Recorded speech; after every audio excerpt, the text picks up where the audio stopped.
I do not depend on a man, but I've learned to let him support me. And so in my first video, I share with you kind of my upbringing and how my mom's words of never depending on a man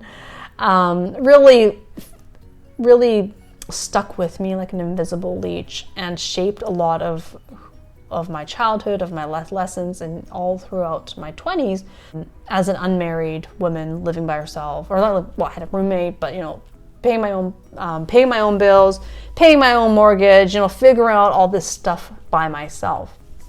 So marriage changes some things, but not everything, right? In my late 20s, I ended an 8-year-long relationship with a man who didn't want to get married. It's not like he didn't want to get married, he just didn't want to get married to me, okay? And it's about not being ready for each other and just not being right for each other at the time and place that you're at during your lifetime.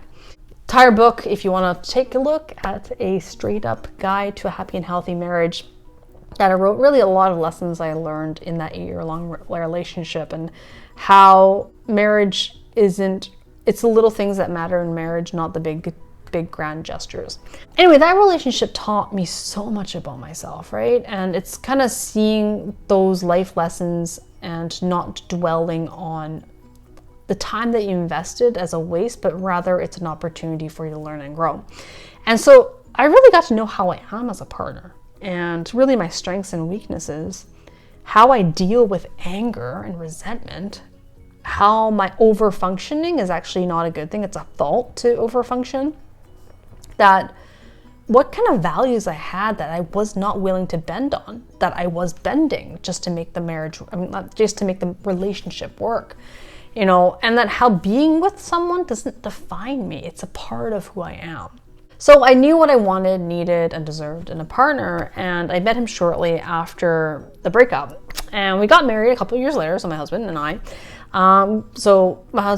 sold our condos and we bought a house together, and kind of like marriage life, right? We split our bills 50-50. We kept each other's individual bank accounts so that really not much has changed at that time.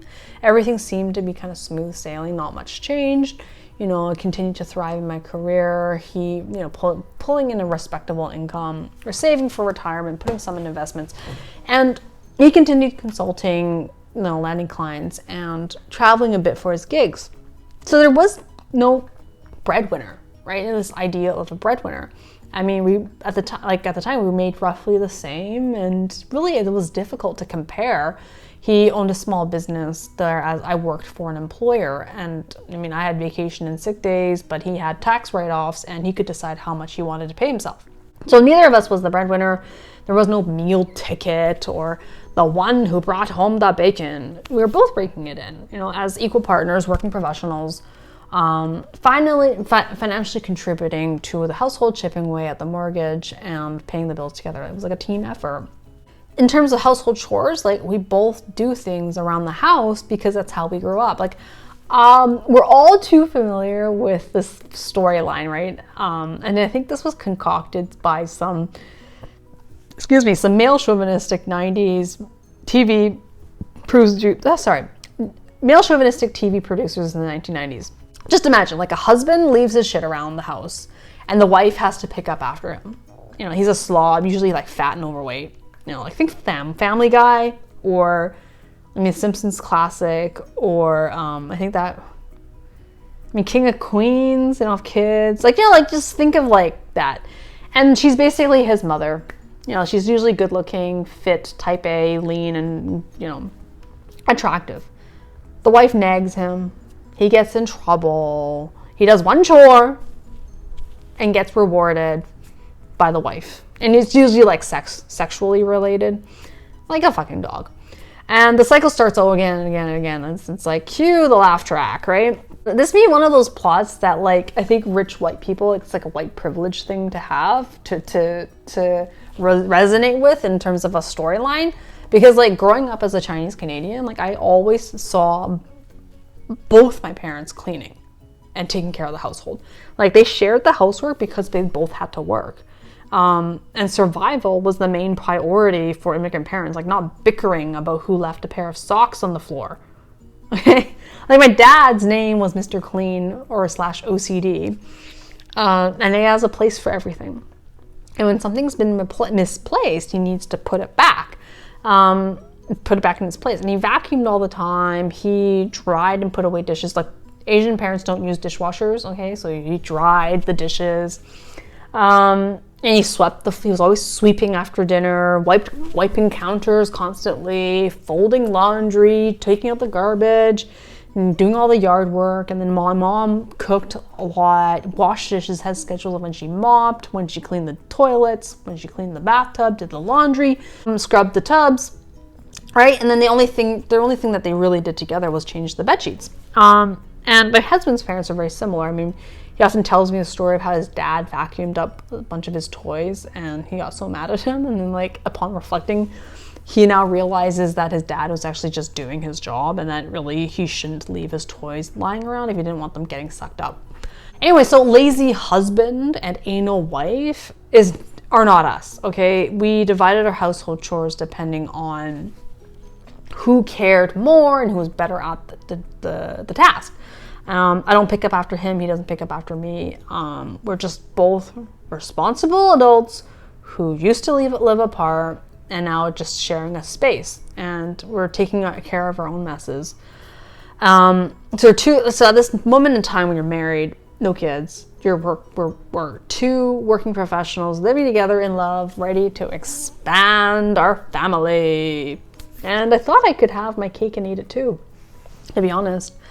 I mean, before kids, like I honestly thought I could do it all and like have this amazing career, being an amazing mom, everything's amazing, right? Like have an amazing marriage, have amazing friends, lively social life, be constantly happy and fulfilled, never miss a beat, never miss a deadline, never miss a kid's soccer practice, performance, play, whatever, right?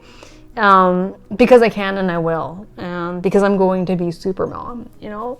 And like before kids, this is what went on in my head, because you kind of either through influences of TV or just seeing it's seeing what you want to do and having this idealistic expectation of how you want to be as a mom, that you kind of pluck the memories or those moments and put it as your own of how you dream your life will be when you become a mother. So I seriously pictured myself in like a power suit with an invisible cape, you know, dropping my kids off at school in my minivan and like with my coffee thermos. And like, obviously I'm like all like good, like, you know, everything's, I'm like clean and kempt and, you know, heading to a meeting with a bunch of corporate bigwigs and then coming home, throwing together a crazy fancy dinner, home cooked of course, and going for an evening run before kissing the kids goodnight and reading them a bedtime story, and then winding down and snuggling with the hubby for some sexy time, right? Like that's what I pictured, and everything would just be perfect and just like that. Because you have these idealistic expectations before you actually enter it. And I thought juggling work and motherhood would be this simple and easy, because I assumed my husband would care about the kids in the same way that I cared about them, and that childcare duties would be split down the middle. I had an expectation that, you know, he would do half of the kids stuff and I would do the exact other half of the kids stuff, just like our finances and our household chores. If we can split those down, we can split this down. You know, we would do it as a team because that's how we tackled everything else.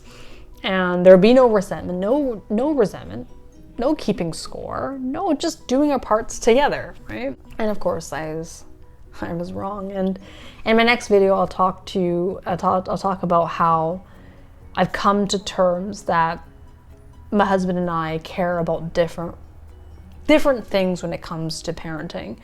I've had to accept who I am, in that there are certain gender stereotypes that I meet, and it's okay that I'm a woman who has feminine behaviors.